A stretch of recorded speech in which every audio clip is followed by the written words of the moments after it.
saddex nin baa waxaa layidhi hadda kor waxay deganayaan meel miya baadiye deganaayeen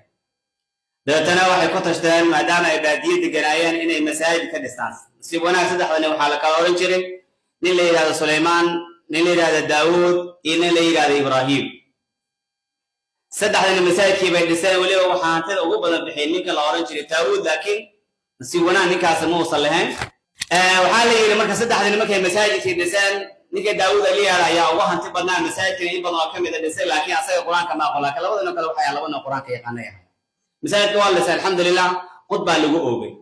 khudbada marka maxaa sunnaa in lagu dukado labada ragcoo sunnada khudbada suuratu laclaa iyo suuratu lghaashiya maano maxaa wadama marka suuratu laclaa suxufi ibraahiima wa muusa ninka daawuud masaajidkuu fadhiyey wuxuu si alla ehle labadaa nin masaajidka dhisay waa loo mahad celiyey adi maxaa lagaaga tagay talow yani wuxuu maqlay magacii ibraahim iyo wuxuu maqlay muusa bal wuxuu yidhi maanta wuu khaldami karaa imaamkee bal mar labaad buu sugay khudbadii labaad baa timid sidii buu imaamku u akhriyey maalinta saddexaad waa soo diyaargaroow gud buu soo qaatay haddiiba laga taga maanta waxay dhacaa khatiibka mas-uulka ah isla sidoo kale ayad qur-aanka ma isbedelaysaa saxufi ibraahim wa muusa wa daawuud malana ma gashaa saxufi ibraahim wa muusa